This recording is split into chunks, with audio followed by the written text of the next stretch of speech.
Welcome back, everybody, and today we're going to be in chapter 13, which deals with power. Now, as you go through this chapter, take a look at the different types of power that leaders can accumulate, and notice how we can either use them or abuse them and how they've done so in the past. It's a very important concept to understand, this concept of power. It's the reason why a lot of people, when we take a look at leadership and politics and just some of the worst out of people, power usually has a lot to do with it. So let's go ahead and take a look at power today. Okay, welcome back, everybody, and today we're in chapter 13, which deals with power, influence, and politics. Now let's talk about power. What is it? Well, power is the potential ability of a person or group to exercise control over another person or group. And folks, I can't emphasize enough how addictive power is. Power is something that many people will steal, kill, do anything for. In fact, when people go into politics, often people wonder why in the world would someone who is rich already, because you pretty much need to be rich in order to go into politics. I mean, the kind of politics that influence nations like the president or Congress. How in the world, or why in the world, would someone who is already successful oftentimes take a pay cut and go into positions where they may not make as much money off of the actual job? Well, the answer is power. Many times people will forfeit the money in order to gain just an unimaginable amount of power. Think of the power that the president has. Think of the power that Congress and senators have. There is a lot to say about a person's ability to have control. And that's one of the biggest reasons why in a communist or even a socialist country, to be able to wrest control with a few people over all the people is a very dangerous proposition. And you take a look at history, Hitler, you take a look at Stalin and Mussolini. These people had power. They had power over all of the citizens. And you see the calamity and the just the atrocities that were committed by these individuals in exercising the power that they have. But power can be like a drug. People chase after it. Some people will do anything in order to gain it. And that's why you see all of the infighting when it comes to election time and people are running for offices and so forth. That's why you see all of the turmoil and fighting and name calling and all of that, and it's just people vying for power. Now, what are the types of power? Well, your slide here talks about it. Legitimate power is the power that you have based on your position. The President of the United States has the legitimate power to control his area of authority. He has the ability, based on his title, to be able to exercise a certain amount of authority and control. The CEO of an organization has legitimate power, and as such, they can exercise different types of authority and positions of power and so forth. And then you have coercive and expert and so forth. Now, these are before I get way too ahead of myself, these are outlined in the next slide. So let's go ahead and talk about power today, at least these different types of power. Okay, now that we have introduced you to it, legitimate power is power due to the position of authority held. CEO, vice president, president, makes no difference. This is brought on by the person's title, and that title carries a certain amount of authority. For instance, you go try to argue with a police officer. That police officer, because he or she has that position of authority, can exercise control over you. A 90-pound frail female wearing a police badge and having the authority as a police officer can apprehend and can bring under control a big 300-pound linebacker for the Memphis Tigers. So power based on authority wields all types of control. Now, reward power. This is power due to the control over rewards. If I have the ability to give you the day off, or if I have the ability to give you a raise, or if I have the ability to give you some type of reward, then that's what we call reward power. And that in and of itself carries a lot of weight. It doesn't necessarily have to be the CEO. If your supervisor has the authority to give you a raise or recommend a raise, then that's reward power. You want to make sure that the person who can give out rewards are happy, and that's why they have that power, because you can gain in a positive way what they can give you, and as such they have that reward power. Coercive power. This is the Machiavellian approach. They can coerce you by having control of punishments or negative consequences for not following them. And sometimes many people both have reward and coercive power. Your boss, your manager, the pastor maybe. So a person with coercive power can control negative consequences for not following. And there are people today in leadership, and it used to be this way, as we've talked about the old ways of doing business. Back in the old days when the Industrial Revolution took off, that's really how managers controlled the workforce. Not by giving them rewards, but threatening them. If you're late, you get fired. If you don't produce, we're going to dock your pay. If you don't do this, then there's going to be some type of negative consequence. Rarely was there some type of positive reinforcement in the workplace. They always led through coercion. And even though oftentimes the job got done, the morale in the place was low.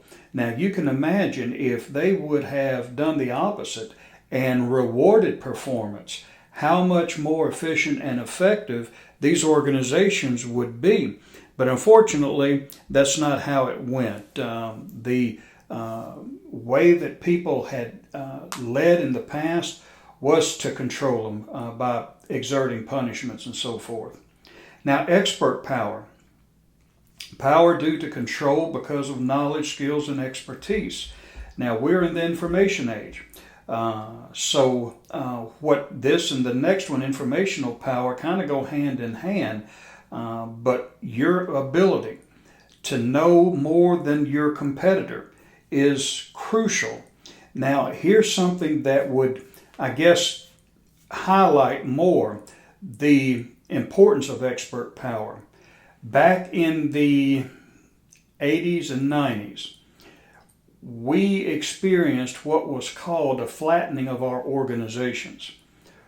Somewhere along the line, we believed that if we got rid of middle management, that we could be more efficient and effective. And the reasoning behind that was that if we got rid of all of the bureaucracy, if we got rid of all of the different levels of management, and we made the distance between the CEO and the VPs smaller in relation to the worker, then we're going to be more responsive, we're going to be more agile, we're going to be just a leaner organization that can get the job done quicker and more efficiently.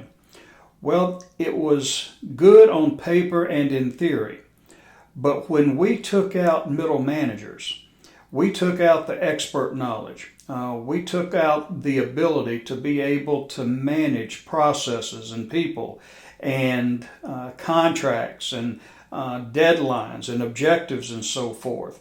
I mean, the frontline worker had very little experience in being able to understand supply chain management or lean manufacturing and so forth. So as a result of all of that, the corporations started to bring back the middle managers. But the middle managers didn't forget. They had a long memory. And they realized that in order for me to be able to have job security, I'm going to have to make myself indispensable. That means I may teach you what you know, but I'm not going to teach you everything that I know. I'm going to retain that those expert characteristics or abilities, such as the knowledge, skills, abilities, and other attributes that are going to be within my realm, and I'm not going to give that stuff out. A good example of that here, it's been several years ago, but Disney had asked their employees to train some workers from overseas, to train them in their job, to be able to equip them to be employees, to do whatever these employees, current employees, were doing. And they trained them, and once they were trained, Disney let those experienced workers go. What Disney was trying to do was elevate its reputation by being more diverse, and as a result, the loyal employees who had been there for years and years were let go after they had trained these new foreign employees. So being able to retain and having information that is not available to anybody else gives you a bargaining chip that can guarantee, when nothing else can, your longevity and security in an organization. Now, today, I'll be honest with you, with the way that degrees are being given out, you're going to need to differentiate yourself into specific fields. That's why if you go and get a management degree or a leadership degree or an HR degree, you need to look at specializations that aren't as saturated as some are. I mean, for instance, there may be an oversaturation of a HR specialty. Let's say, for instance, compensation and benefits. I don't know if that's the case, but let's say if compensation and benefits is saturated, it's more than just getting your HR generalist degree. If you're going into the field of human resource management, there are a ton of them out there. But let's say, for instance, you have a specialization in employee law or labor law. Those might be areas of specialization within HR that can differentiate you. So you would be an expert in that particular field. Today, when we take a look at degrees, we need to start looking at those that are specialized in areas that have not been really sought after in the past. So expert power today is very important. Being able to retain specialized skills and knowledge that no one else has, that makes you indispensable to the company. Now, informational power is kind of the same thing, but it's your ability to control information, to be able to get information, and to be able to use information. If you can be a provider of information today, that's very important because we're in the information age. So informational power is a very important aspect in as much as we are data-driven organizations today. So your ability to gain information, to be able to use information to help the company is invaluable. Now, referent power. That's the power due to control because subordinates respect, admire, and identify with the leader. So we saw earlier where your ability to connect with people will be very important as they gain more trust in you. They're going to follow you. If you're going to have that strategic management or strategic leadership ability, you're going to have to connect and so forth. So referent power is very important. And then we see persuasive power. And that's your power due to the ability to use logic and facts to persuade. Now, that can go one or two ways. You can use logic and facts, or you can just use emotions to persuade people. I persuaded people all day long in the military, being a recruiter, and I use logic and facts to a certain extent, but that's not what sold these people. That's not what gave me the ability to change their minds or get them to do what I wanted them to do. I would use logic and I would use facts to a certain extent. I would tell them about what we have to offer, but that's not what sold them. My ability to persuade them was based on emotion. And most salesmen, and that's really what I was, most salesmen use that. They don't use logic and facts. It's not logical to go into an organization that is probably going to pay you much less than what you would normally make in a civilian counterpart position, place you in areas of danger, make you live harshly, and really isolate you from the regular civilized world. It doesn't make sense to do that. So in order to persuade you or to get you to do what I want you to do, I would appeal to your emotions. I would look at what your goals are, and then I would match what we could do for you with your goals so that we could be the only way you're going to meet those goals. And oftentimes it wasn't the only way, but it was just a plot or a ploy that we used to be able to persuade people. But your ability to use facts, logic, emotions, whatever, to get people to do what you want them to do is the power of persuasion.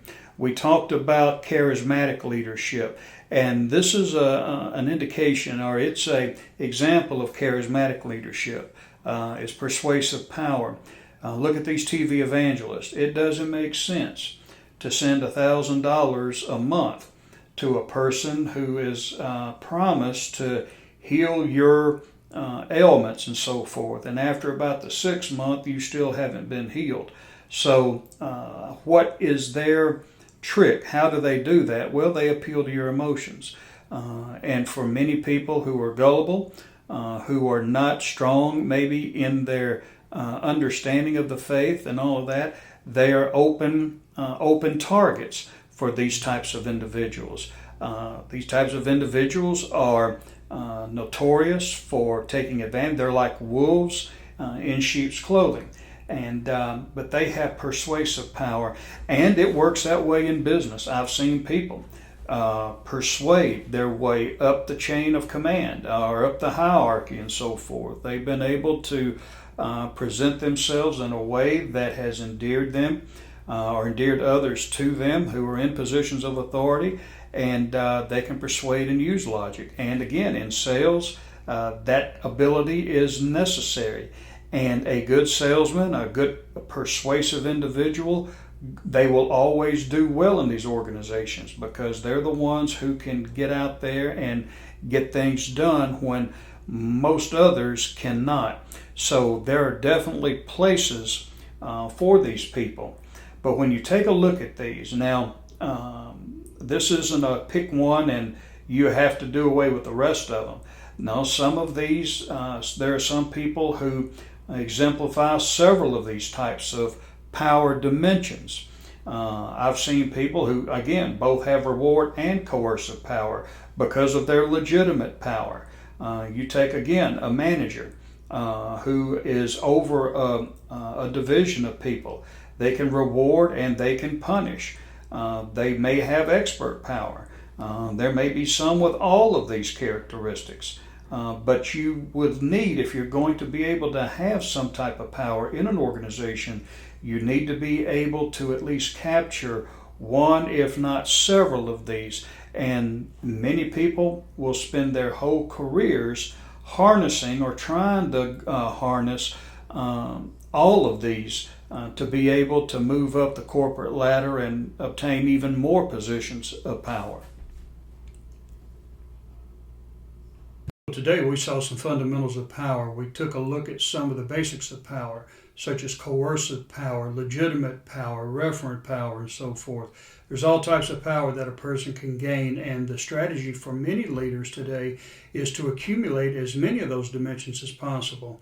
But really what we need to emulate is the power that will enable us to be more of a transformational leader than a coercive leader, or worry about or fall back on our titles instead of the people's respect for us, not only as business leaders, but as Christians. Well, that's all we have for today. We'll come back tomorrow and look some more into power.